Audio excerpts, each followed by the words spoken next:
I birthed. Not birthed. What's the? I reared Riley. I bet you did. You reared the dog. And got pregnant. This is the Greg Cote Show with Greg Cote. Pardon it. Here's your host, Greg Cote.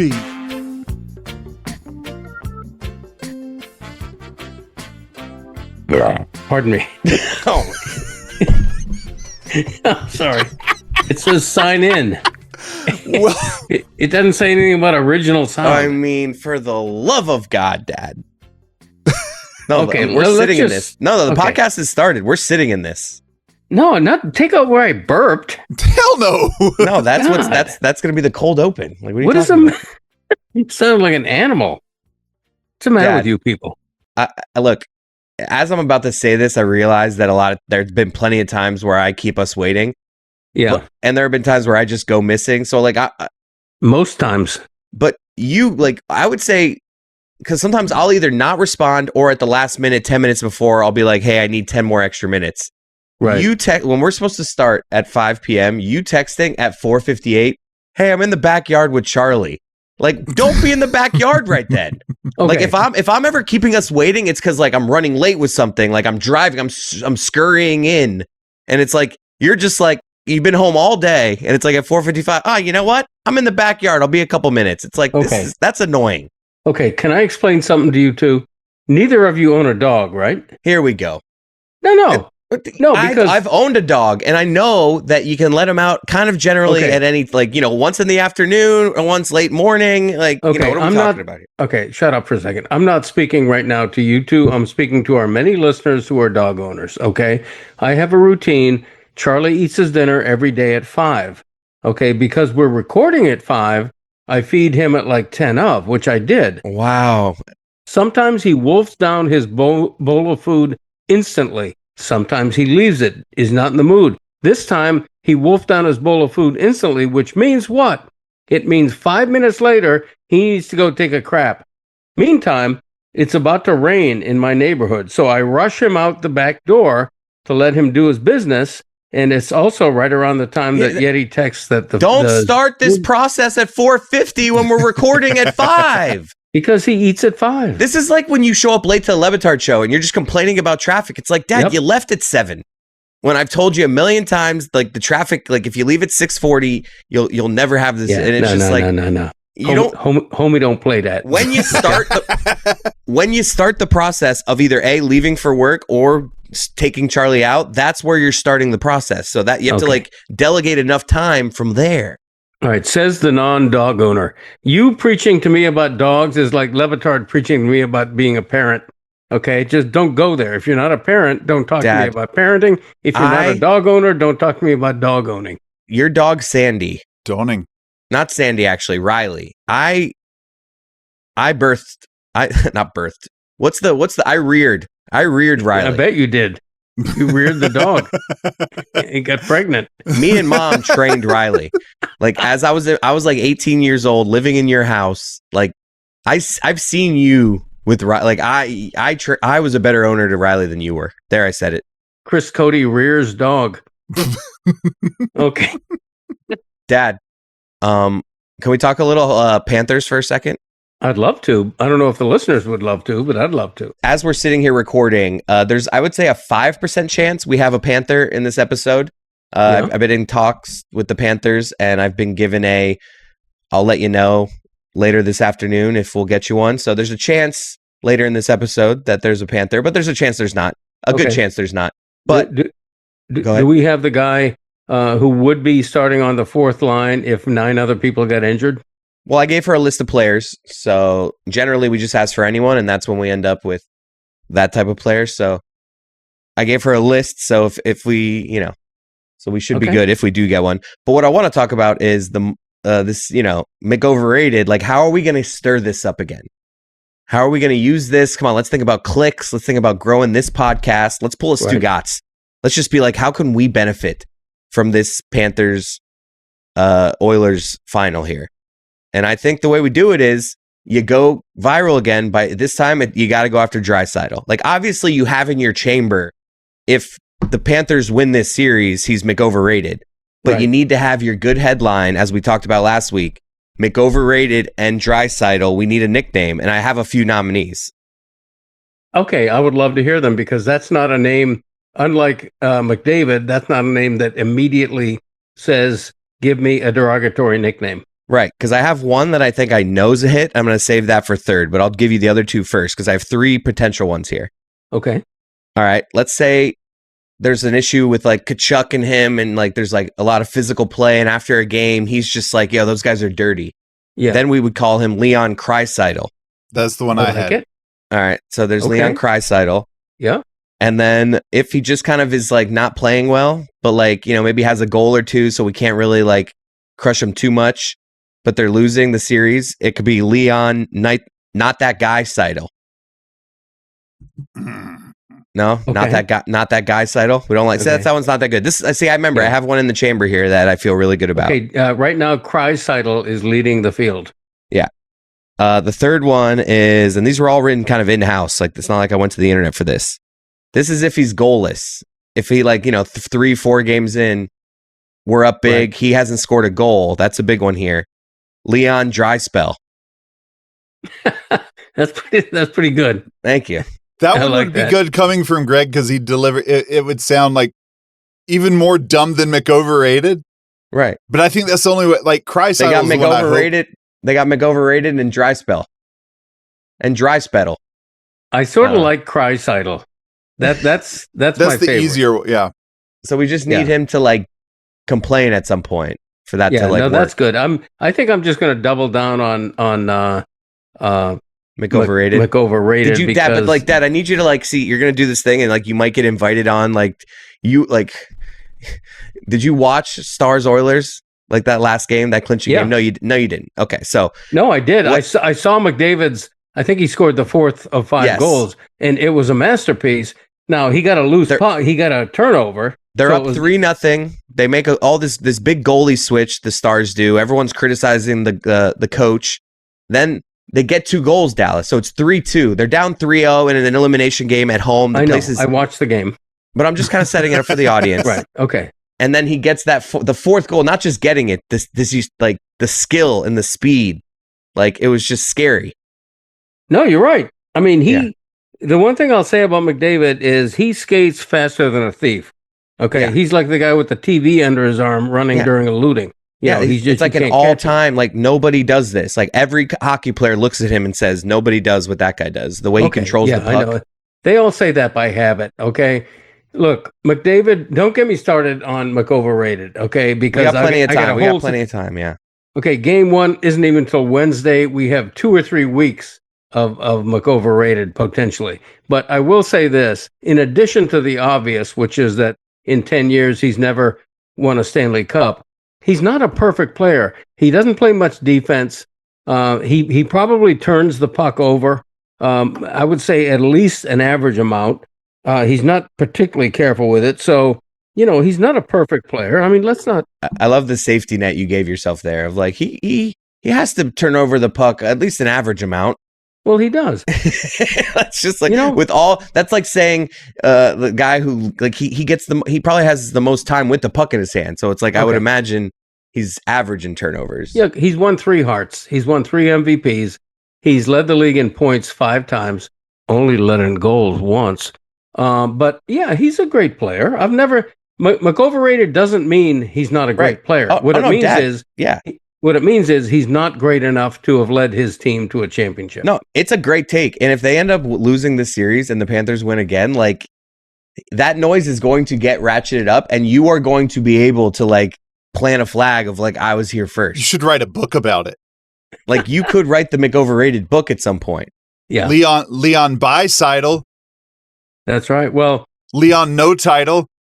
Leon no title, and that's not bad. There you go. Let's write that one down. That's a good one. But no, I'm already doubling down on McOverrated. I have a column in Sunday's Miami Herald. The day after we come out, we drop Monday. So check out my column in Sunday's Miami Herald. So the day before we come out. The day before. The day before we come out. But you can read it online anytime.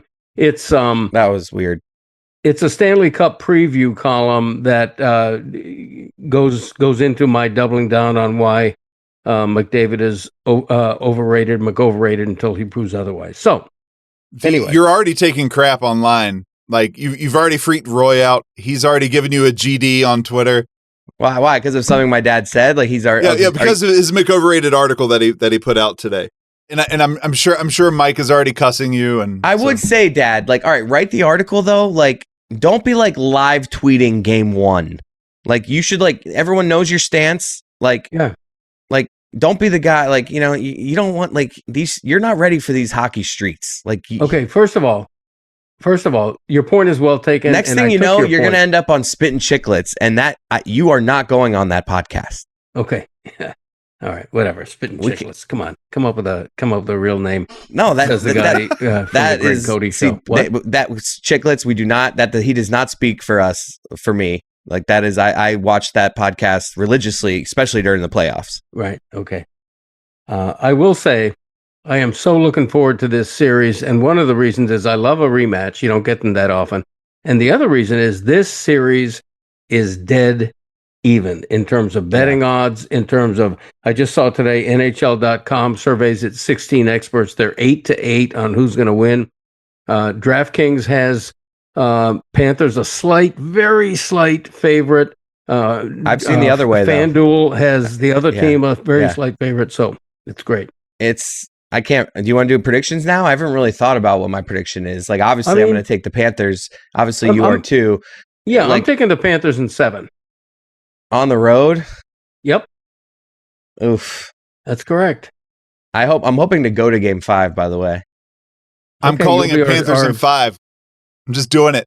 Panthers in 5. Panthers in 5.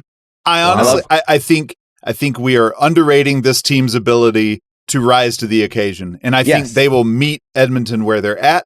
Yeah. And then smother them. And I'm just last year, if you remember, like, we know that, okay, you have these two guys. Like, I just remember Kachchuck, like, going after McDavid, like, really testing his, how cool can he keep his calm when he's getting like jabbed in the face every time he ends up near the net. How's Chucky feeling? Like, does he look like he'll be able to go at him that way? Oh no, everybody is speculating that Chucky is injured because he's not scoring.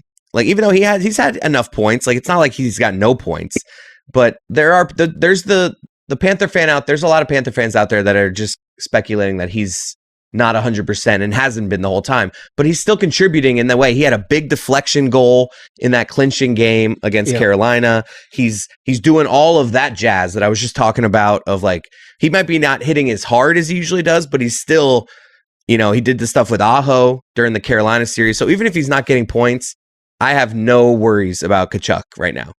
I don't either. I think he's such a presence on the ice that even if he's not himself, I think he's still a plus, a positive, because, it's like any great player, the defense gravitates to him, even if he's not up to his total standard. So I think that's the case here. It's such I'm on cloud 9, because I did the math today on how rare it is to have one of our teams in playing for a championship. Okay. And we have listeners all over the country. I'm curious, in your sports market, wherever you're listening, what it's like with your major sports teams. And if you have them in your market. Some of you are from small farm towns, 1,000 miles from a big city. We love you just as much as we love the people in New York. I feel like you're telling a nursery rhyme right now. But here's the math I did, okay? Our traditional four major team sports, pro sports, Dolphins, Heat, Panthers, and Marlins, a combined 160 seasons, 160, a total of 18 times playing for a championship, and 8 times winning a championship. So basically, on average, once every 20 years, South Florida gets to celebrate a major championship, and it's a rare opportunity. The Panthers, this is their 4th time. It seems like a lot because it's all happened lately. 4th time in 31 years they're in the Stanley Cup. Marlins twice in 33 years in the World Series. Dolphins 5 Super Bowl appearances in 59 years. Even the Heat better than most on average, 7 and 37 years. So, man, you really got to appreciate it when it happens. And it's not like it only happens like you do the math on a lot of those. It's like, oh, once every 10 years. That doesn't sound that crazy, but that's not how it ever works. They come in like 4-year bunches, and then you have like 29 years of pain. I know. It's like, that's really how it is. It's like I don't know how many years of pain before the Heat are different. The Heat kind of like ran into some success fairly early and often. But outside of that, it's like all these teams, the Marlins, they had like 97 to like 04 of like, there was their good run. Now we're in it right now for the Panthers. Yep. The Dolphins did it in the freaking 70s. Yep. And that's it. And it's like, you have these like little chunks for every team. I know. It makes you honestly appreciate the Heat. Yeah. Because they've been kind of just like in it. I can think of like 3 different chunks that the Heat have been like really close. Yeah, the Heat probably have had a 5 or 7 year spell where they were sort of worthless, but other than that, they've been relentlessly winning. You're right. Worthless. Sort of worthless. Yeah. I mean, you know what I mean. Yeah, but the Panthers right now, this is the Panthers' time, and it's exciting. It really is. Dan Le Batard is Leon Fries on the Seidel. Oh, Leon Fries on the Seidel. What was that line? Leon Fries on the Seidel? Le Batard is Leon Fries on the Seidel. Was he stealing our material? What? It's calling him fat, Greg. Is he fat? See, I don't know. Is Draisaitl considered fat? No, I said Le Batard. Oh my God. Oh boy. Okay. Oh, I get it.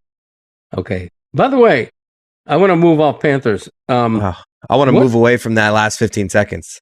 What did Le Batard say on his show this week about praising our podcast, our last episode? Oh no, Dan sends me screenshots. Dan, I think we've hooked Dan Le Batard. He like regularly will send me a picture of like his TV because he does YouTube, I guess, on his TV, right? And where he's just like watching our production, and it's just often I'm always like, that's hilarious to me. Really? Yeah, that Dan is doing that. Wow, it is, because there was a long time when I really truly doubted whether or not he actually listened to this podcast. Oh, I'm not, and like, I'm not sitting here saying that it's every episode, but like, I just think recently, even like, maybe we're hooking him in because like we do little Le Batard teases in there. Maybe he's like me, where I'll like, if you say on a podcast like thread like, oh, we talk about Chris Cote, I'm like, God damn it, I have to listen to that now and hear what they said about me. Like, and we often, try to hook in Le Batard show listeners, so we will put anything we talk about Le Batard show related. I thought that maybe he was just checking out this last episode because we were talking about Meadowlark stuff and Greg getting scooped. But sure. But yeah, like but you saying that he sends you screenshots on a decent basis, that's kind of cool. I thought maybe he had someone on the Greg Cote show beat, like Taylor or something. Hey, send me stuff. When I say he's texted me pictures like 3 times, maybe twice. That's cool. Yeah. But yeah, look, last week's episode was good. You bringing this up, Greg, probably means Dan will never pay attention to our show again. Right. Yeah. That's okay. But last week's episode was good. But Dad, I can tell you, with the energy you're bringing this episode, like, he's never leaving. Well, I don't know whether you're being facetious or not. To me, my energy's fine. But what is it that Dan said about DraftKings having something to do with this show? Oh, so I started getting questions. People saying, "Hey, is the Greg Cote show under the Meadowlark umbrella now?" And I didn't know what they were talking about. I was busy working my day job. But so I finally listened around, and so Dan was talking. He was officially talking about the DraftKings deal, giving their show the biggest award, and then saying, DraftKings is great for us. They allow us to do things like this show and God Bless Football and Greg Cote's show with Greg Cote. Well, I think because also what he's talking about there is like, we are doing our thing, and Stu Gatz can make his God Bless Football business. The Greg Cote show can make their business. Pablo can make, what I mean? Like that's what, David Sampson. The fact that he mentioned it in the same sentence, though, is he's done that a few times, but that's what he's talking about. His message there is really a lot of our friends, whether they're under the Meadowlark umbrella or not, are spawning out and creating businesses, which we have here. And right. That's really what he's saying there. But hey, maybe we are with DraftKings. People don't know. DraftKings, the crown is yours. Okay. I would like to be a part of DraftKings money. So we'll see how that works out. Come at me, DraftKings. Come at me. Wow. How about that? What a weird way of like applying for a job. That's true. But then again, Like, you got to realize, are you asking for them? Years. Are you asking for their sponsorship, or one you want to box them? That's a little bit of both. I could set up like a boxing match with one of their sales reps, like Feldman. Is it like an older gentleman? No, he's like probably in his 40s, but like, and looking good. I bet he doesn't have Greg's reach though. Feldman would be the favorite. I think. Greg's got long arms. Remember, it wasn't long ago we had a text chain going on. I was watching a video with Greg and like I realized his arms are really, really long. Yeah, Thank you. I think on average our wingspan is supposed to be right about the same as our height. Mine's like I'm 6'1", my wingspan's 6'3". But Greg, I think you had like a 4-inch disparity, if I remember right, when you measured everything. Okay. Did you know our wingspan is also 20 times our penis? Okay. I never heard that before. I just love that we don't call it arm span. We have to call it wingspan for some reason. Why is that? Maybe you should call it arm span going forward. Okay. I think I will. All right, I have an idea of something I want to do right now. I want to call it Chris's Intelligence Few Minutes. That's what the segment's called. Yeti, make imaging. What? Chris's Intelligence Few Minutes. Chris's Intelligence Few Minutes. Chris's Intelligence Few Minutes. Chris's Intelligence Few Minutes. Chris's Intelligence Few Minutes. Chris's Intelligence Few Minutes. So we're gonna take a few minutes here. Very intelligently said. We're gonna share my screen here. I'm gonna hide my porn. All right. So like what we have here is this is a TikTok I saw the other day. It's comparison of animal intelligence. So like what we're gonna start doing here. This is a 90-second video. It's gonna start taking us up the levels of intelligence with animals. So as I start this, we see here that the jellyfish with a 0.1 IQ, dumb, is the dumbest animal according to this thing. So let's just as we start to go here, for the audio audience, we can kind of talk through the animals that we're seeing here. Okay. Okay, we're moving here. I see a snail, 0.3. And remember, I can always pause. So if you guys want to break anything down, like, let me know. We have a bee is the next animal. Then a spider at 1.3. Cockroach. I can't believe the cockroach is high. I would have thought the cockroach, I can't believe the cockroach is... Keep saying that funny. The cockroach? It's a cockroach. I would have thought that a snail is smarter than a cockroach. I don't know. Those cockroaches have better survival instincts, so who knows? Look at all the dumb animals, less than 2. I know. Now we're still at snake. So we're talking about the dumbest of animals here. Snakes, ants. We're creeping up here. Butterfly. Bat. So bat is 2.3 for the listening audience. Mouse is a 3. Then chicken, 3.5. Rabbit, 5.2. Fox, a fox, 6.6. All right, wait, pause that though, because foxes are supposed to be sly. So people saying sly as a fox are. And the end game here in this, I think, not to ruin this, I think we all know that humans are the top of this, and so sorry if that's a spoiler alert. Humans are 100. So this is basically right now we're at parrot, which is 7.9. Okay, gotcha. Humans are at 100 at the end of this. Yeah. Yes. What about octopi? Or I think it's actually octopodes. Not to spoil. You're looking at one of the finalists here, so let's keep. Okay. Let's not spoil where the octopus is. Horse 8.1. Cow 8.3. Look at the cow. Look at the cow beating the horse. Dad, if you just want to contribute animal noises here, I'm okay with this. All right. Goat. Goat 8.8. Elephant 12.6. Sheep 17. Shark 18. Dog Sharks 19. don't make noise. That's fun. That's your way. I love it. Ron, do sharks make noise? So now we've gotten to dog at 19 and cat at 21. See, I feel like this is bullshit. I feel like dogs and cats are equally smart, and somebody was just like, we need to have rankings here. So let's, right? I mean, are we really? Yeah. Our the dog is 19. What's the cat? 21. Are you not looking at the screen? Whatever. Yeah.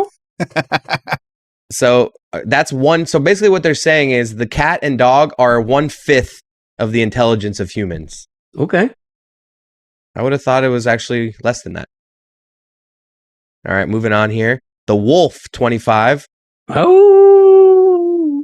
Whale at 27. Tiger, 27.5. Greg, where's your whale song? Yeah, Dad. With Rhino. There's a whole album of whale songs from your era. Where is it, Greg? I have no idea. Never heard it.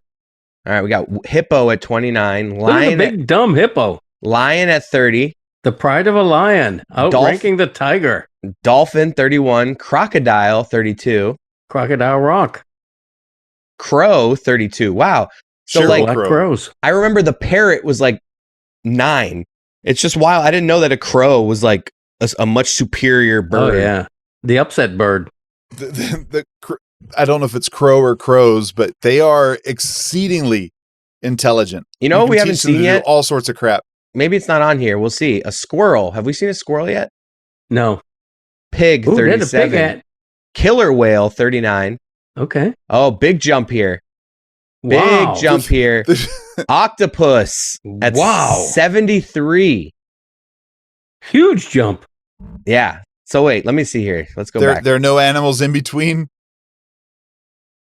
There's no animal between. The killer whale is 39 and then up to 73. So there's Wow. a huge gap in terms of intelligence. Isn't that crazy? You go, Octo. Like, how smart are octopus? All right, and I think, let's see what's next. It might just be us next. And then humans at 100. So yeah, Wow. so it's basically, Look at that wow. human. It makes me think, what are the octopus doing down there? Is there like an octopus casino that you can go to, or just down below they're smart enough to like they have a whole they have like a roadway system down there where they give people tickets and there's courts and they have a What are grocery they store. doing with that intelligence? That's what I mean. Like, they're so close to us doing nothing with it. no. It's like, oh, you can change You think colors. maybe they're just plotting. They're lying in wait. Maybe they are actually. They're not as smart as they're made out to be, because aren't they famous for excreting ink? Squids. I'm not sure about the. Oh, that's Octopodes. a squid. Okay. Part of me wants to call Ron McGill right now and just start criticizing octopus to him. We're like, what a waste of brain intelligence. It is. It really is. That was interesting. Where'd you pick up that? On TikTok, Stats. just social media. You know Just what? Scrolling. I want to segue from that to continue talking about intelligence in young human beings, if I might. Are you ready for this? I want to talk about spelling and the Scripps National Spelling Bee. Oh, thank goodness! I thought you were going to hit me up about misspelling cilantro. Oops. No. I forgive and forget.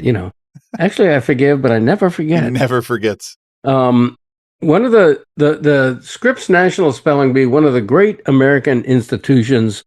The reason I love it, it's intellectual, of course, but it somehow gets reported by ESPN. Yeah. Because it's a competition, right? It's a competition made of intelligence. Can you use that in a sentence? Like, it's part of our, vernacular as a culture. Yeah. And I don't know about you guys, but like, I won a spelling bee in elementary school once. Wow. Back in, the 1800s or something, granted. But so the Scripps National Spelling Bee began in 1925, meaning it just celebrated its 100th anniversary. And Nice. the final winning word, I'm bound to mispronounce this. The winning word was éclaircissement, which is not a discussion of chocolate eclairs, but an explanation of something obscure or unknown, a clarification or enlightenment. I had no idea what that word meant or how to spell it, but that's it. Wow. It's actually spelled ECLAIRCISSEMENT. A 13-year-old kid from Texas spelled that correctly. So now I get to my real point. Yeah. The kid from Texas who spelled it correctly was named Faizan Zaki. The runners-up were named Sarv Dharavane and Sarvjanya Kadam. What do they have in common? Parents born in India. Now, 30 of the past 36 National Spelling Bee winners have been Indian American descent. I think this is worth exploring. And this is a positive stereotype, okay? I am crediting here kids in this country, in India, and I think even of Asian descent, tend to be raised with a greater emphasis on education. It can't be denied. These kids obviously are taught to absorb the dictionary. They're taught to learn sciences, while the so-called American parents like me, they want to steer their kids towards sports and just put a tablet in their hands so they can become zombies, the kids staring at their tablet. I would argue that these kids that are dominating these spelling bees have a tablet in their hand with words like from 8 hours a day, 7 days a week from No, Greg, you bring a good point. I would be interested to see what the next generation is like, though. Like what the kid this run of 30 years, what are their kids going to be like? Because I look at my kids versus me. Right. I'm a lot more resourceful than they are.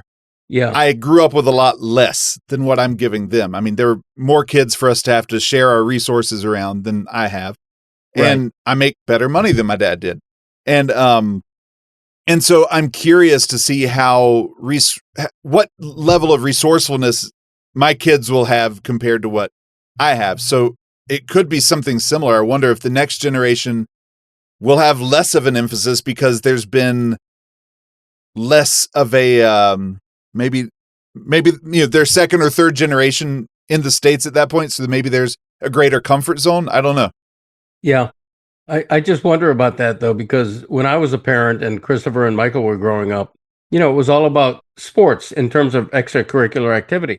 It was all about sports. Not once in my life did I say, hey, you want to enter a spelling bee? You want to go to a science fair? The closest Christopher ever came to that, it was he was really into magic. And for a couple of summers in a row, he went to a magic camp or something. Relax. Like that. A couple summers in a row is a wild. I think I went to a week magic camp once with Jess. Okay. Why are you embarrassed by that? This conversation brings up a photo that I drive by every day on my way to pick up my daughter at school.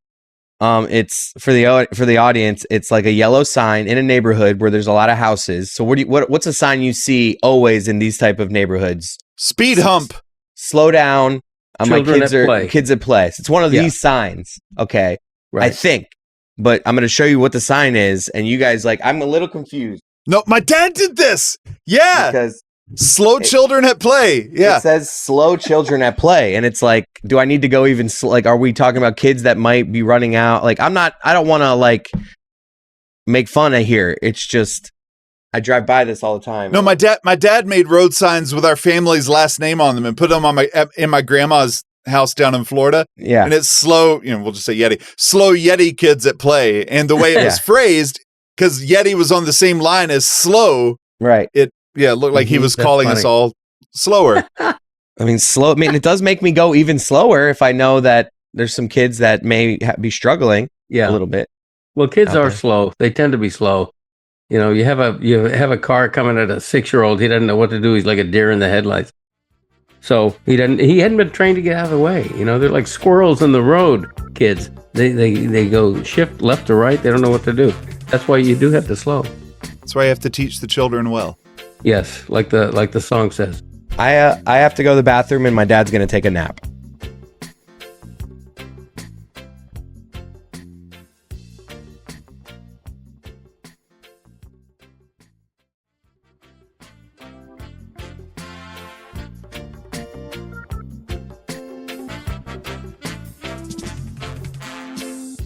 Dad, before we get to your new racehorse, I want to talk about something that I talked about on Mystery Crate a little this past week.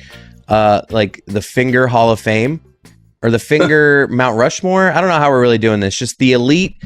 When you think of you give somebody the finger, that's an elite phrase. There's the thumbs up, right? Yep. There's what else is there? Deuces. There's the peace sign. There's sign. Yeah, there's this, but then there's the British finger, which is this. I have a first ballot Hall of Famer. Are you ready? Yeah. Raleigh Fingers. Just because of his name? It's not bad. No. He's Thank got to be you. in. He's got to be in the conversation. Thank you. His name is Fingers. I think Billy suggested. Is it Baldinger, the NFL guy? His hands, those like gnarled fingers he has. Okay. Is it David Baldinger? I can't The think partial of his name finger right now. that Wild Bill Cote lost. Yeah. Did somebody say the thumb for hitchhiking? Do that again, Greg. The thumb for hitchhiking? Wow. Jesus. Because One people more used time. to hitch. That's Have a you ever lost. That's a lost art. Have you ever hitchhiked or picked up a hitchhiker? It's funny you should say that. Yes and yes. Wow. Hey there, Drifter. Oh man, Yeah. this could get dangerous. This No, was the I would 70s, say folks. I would say I just want to do on the front end, or to remember, folks, that everything my Greg Cody's about to say happened in the 70s and it was a different time. Please do not judge him. that's exactly right.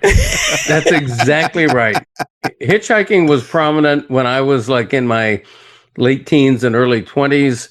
You know, you rarely you rarely hitchhiked alone or picked up somebody alone. But if I'm with a buddy in the car and we see somebody hitchhiking boy. who looks simpatico and we think he may have a little weed on him, you know. Oh, okay. I'm glad that was where this is going. I'm glad this wasn't like, oh, there's a lady there.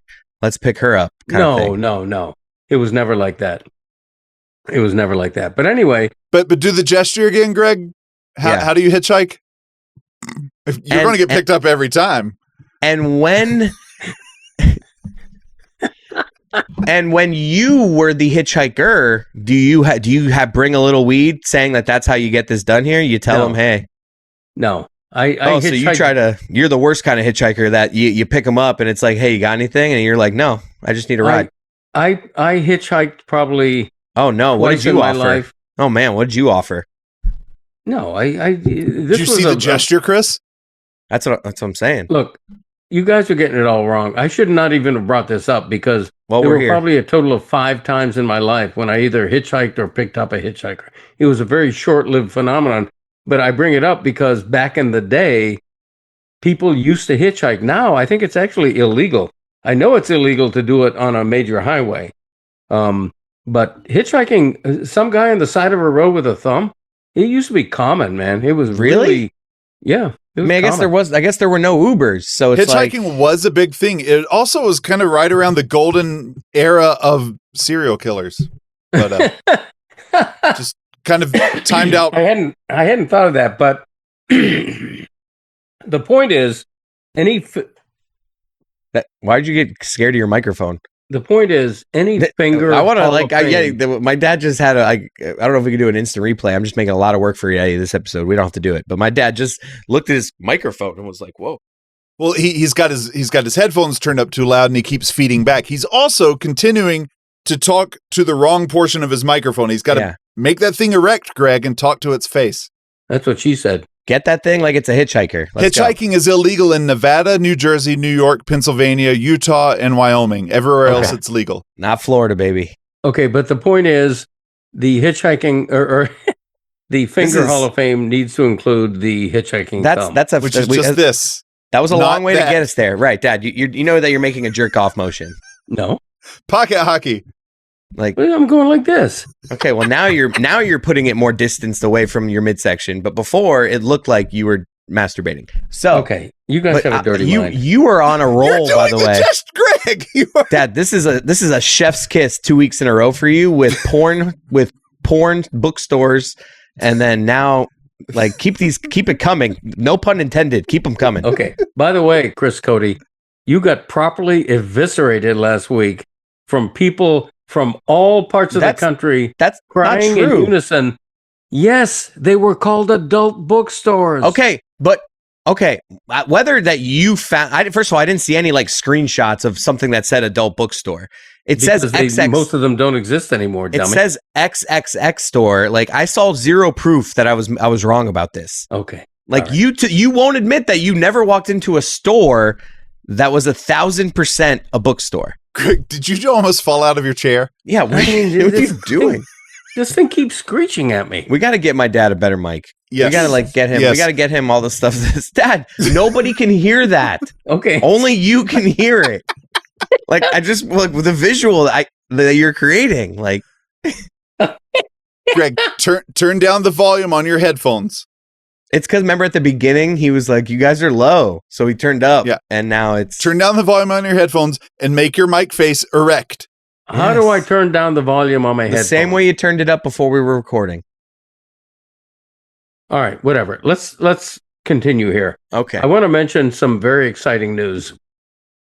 My new racehorse, Isla Grande, was transported by airplane from Argentina to Miami, where she's boarding for 7 days in quarantine. Now, like, can we just talk about this visual for a few minutes? Like, Yeah. because I love the idea of like a JetBlue for horses, where it's like there's like 8 to 10 horses, and there's like stalls. The way like these fancy first class, like you know when you go to like Europe and you're on like a fancy first class where you have like your own little like mini bed area, Yeah. and everyone has their own, and it's very. That's what I'm picturing, where it's like just a bunch of horses, and I'm picturing like a little cart person. For some reason, the cart person is a horse with like a little like stewardess, little flight attendant outfit on, pushing a little and like just like throwing a little hay in front of each of them as they walks by. And there's like a little light up there where it's like, put your saddle on. Like you can take your saddle off right now. Right. No, the crazy thing, you're not going to believe this. The pilot is a retired horse. Yes, the pilot is a horse. Yeah. And so it's no, but actually what they do, we have a little video here that we can show.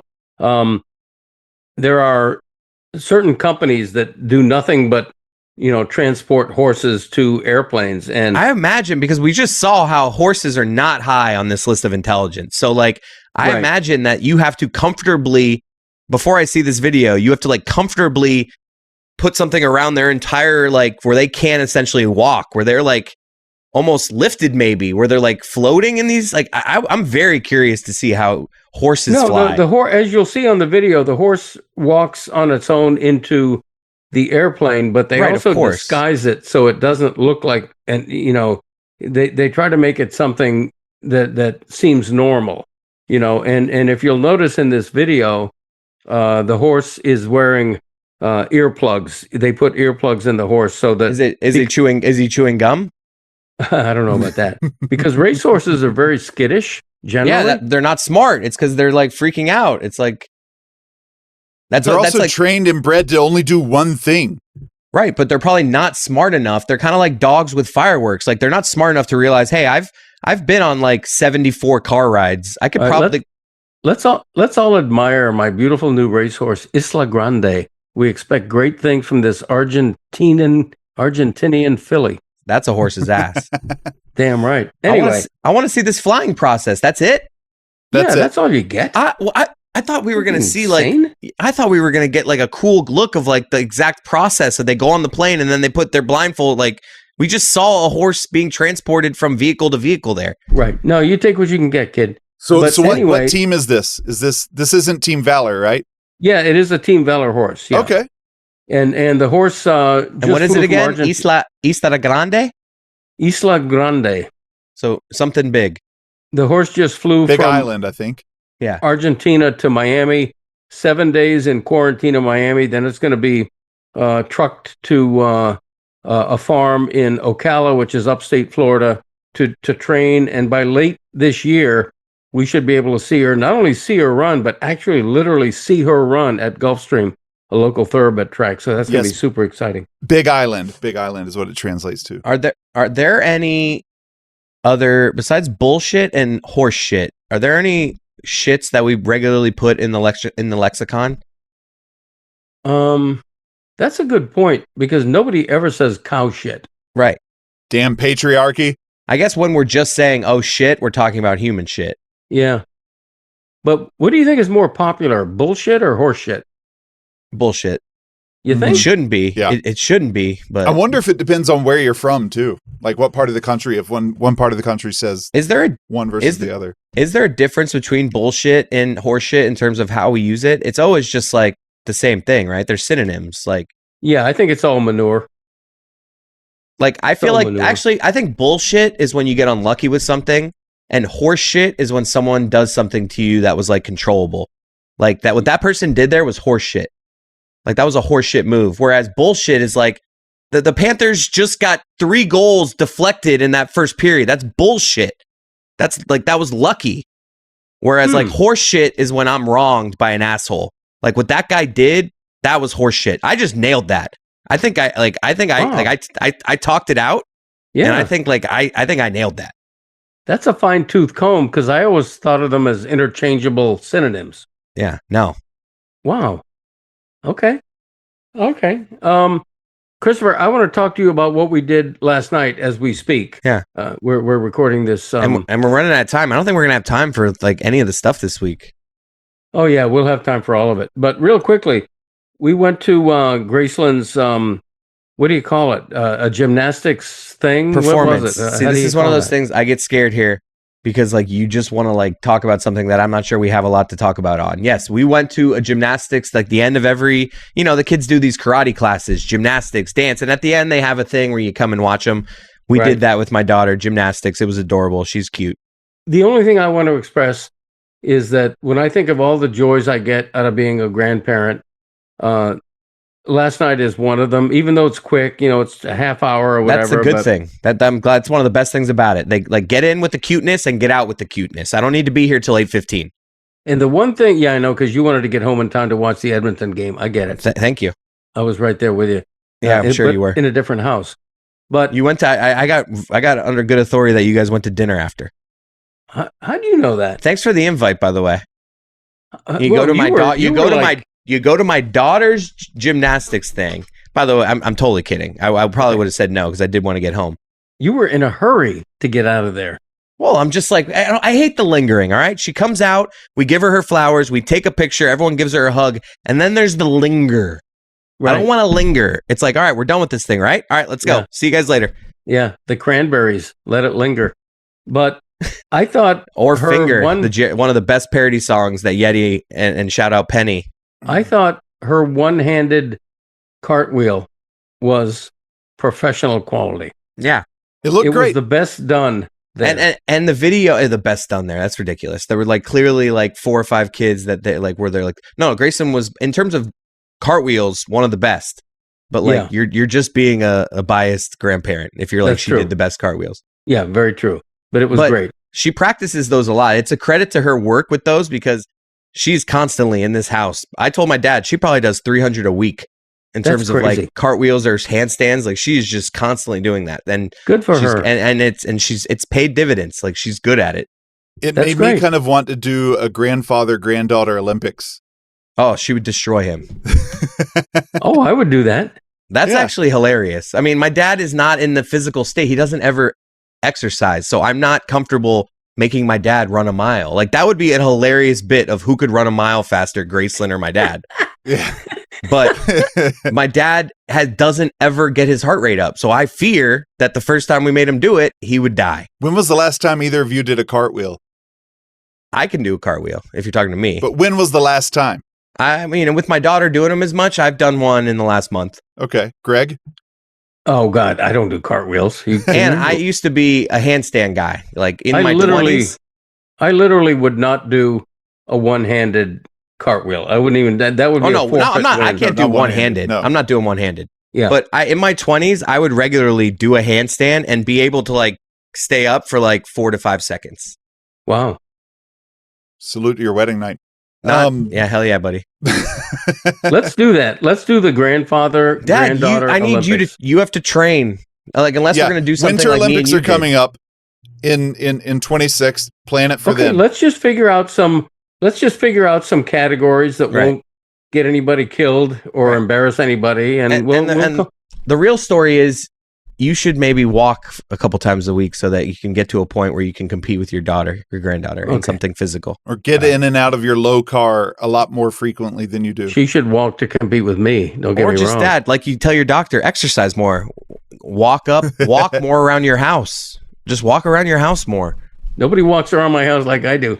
All right, let's do dad jokes.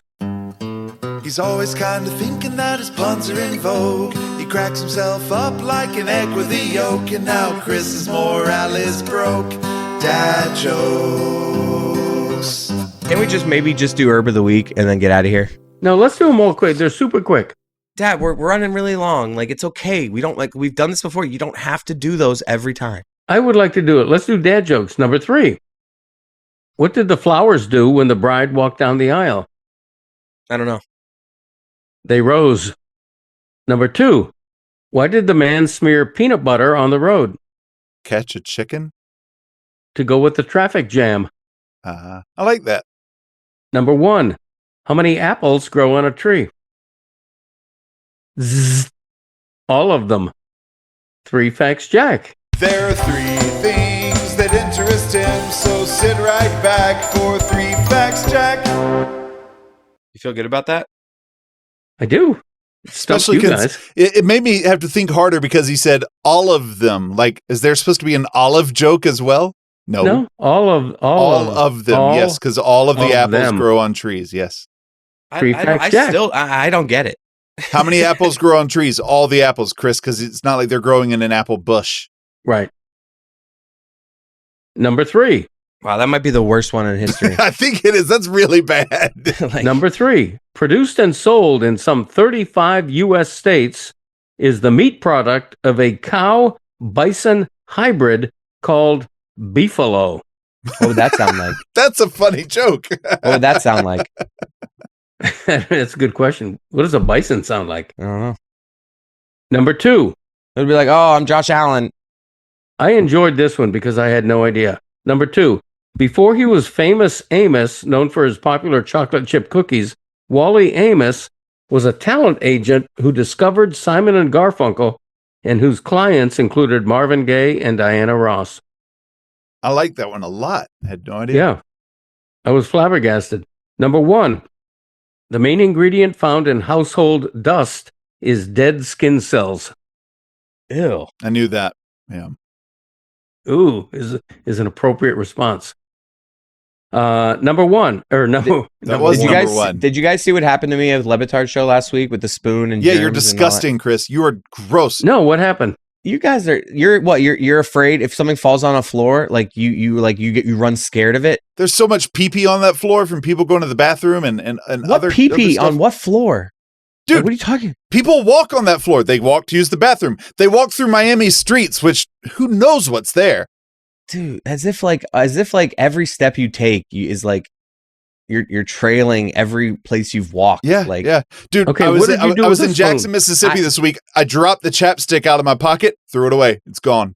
I had a blizzard, I was doing the Brad Marchand Panthers, so I was like Yeah. celebrating, and my spoon was like in my ice cream, and I was like talking on air, and it fell, and like as I was like on air, I pick it up, and I like I went like straight to my mouth with it, just to like because I was going in for the next bite, and my thought was like I don't want to bring whatever was, and I know in hindsight it really is gross, but there was nothing. It wasn't like there was like hair and like particles. It was like. I picked it up and it was like it looked just the same. Like there was Sure. zero. So and the room like jumped on me of like, oh, you are like the grossest person ever. And it's just like, I am not a germaphobe. Like if I'll bite something that someone else has bitten, if something falls down real fast, if it's not, yes, if there's a big butt hair on it, then yes, I'm not going to eat it.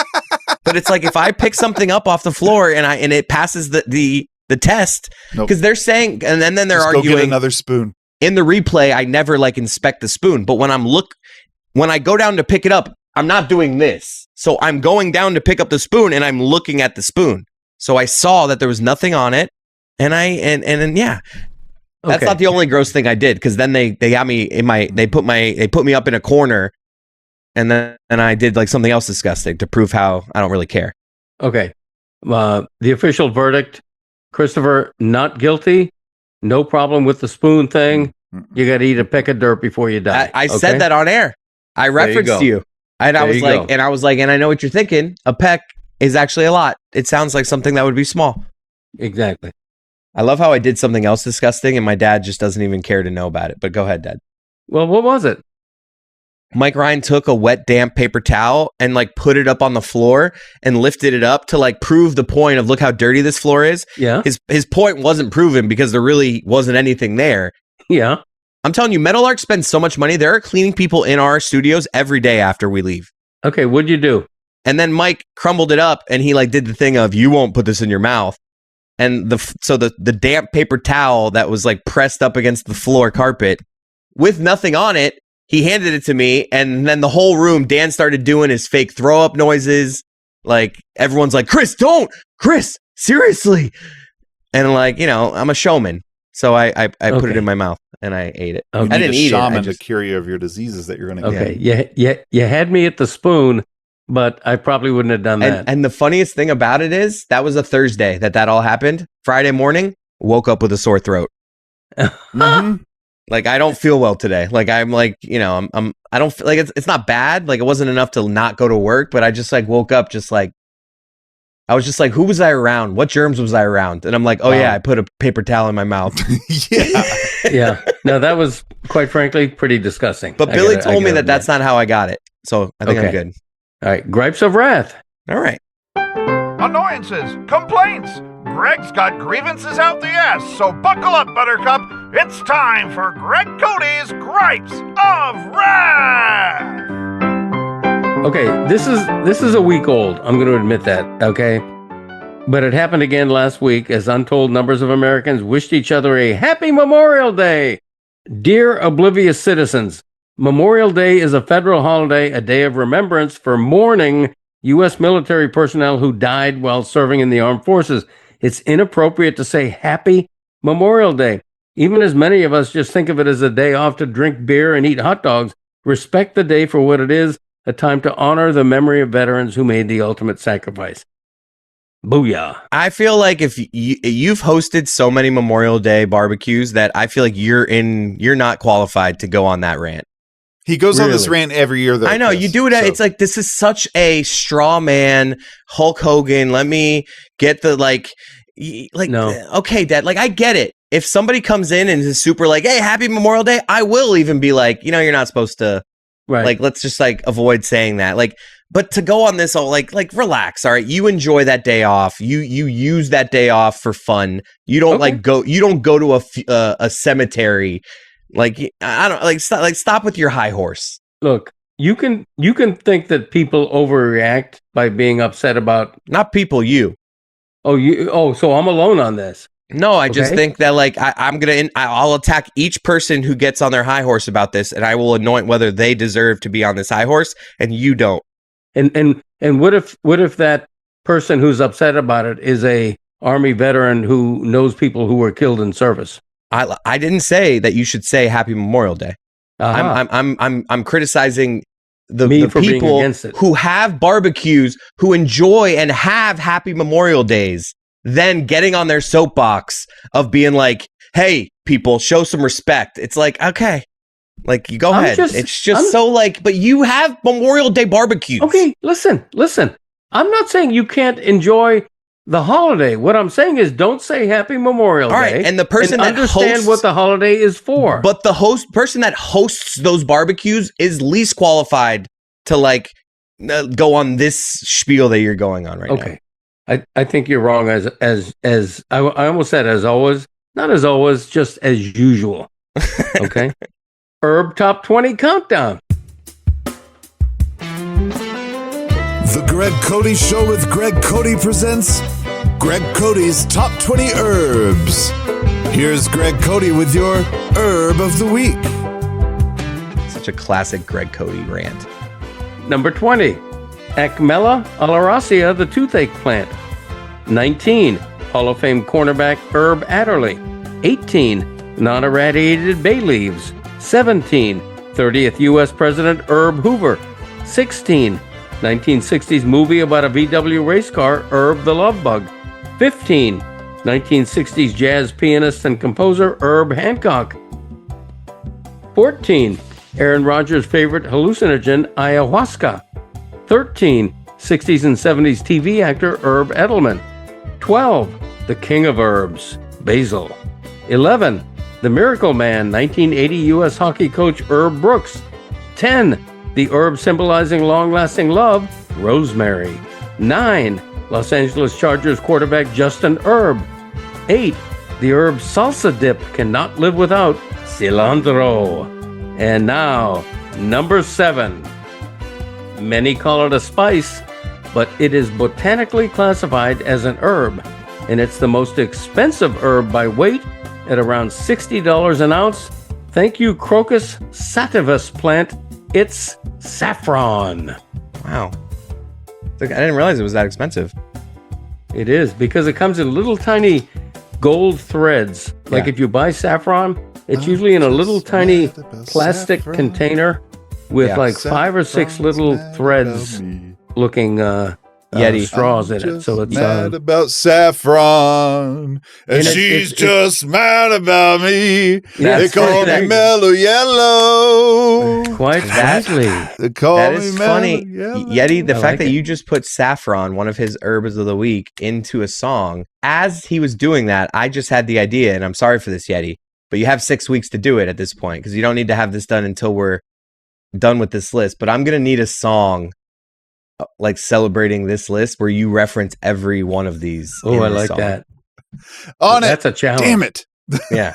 I mean, the gauntlet has been laid. That is a challenge for You know, Yeti. what would Let's really see if he help can do it. Yeti is you, Dad, now If I had the list. writing the next 6 that you already have in the can, and then now Yeti can, for the next 6 weeks, have all the list and craft the song. And I'll set up my own Patreon, and if you want a sneak peek at the list, just pay $100 to my Patreon, and I'll There we go.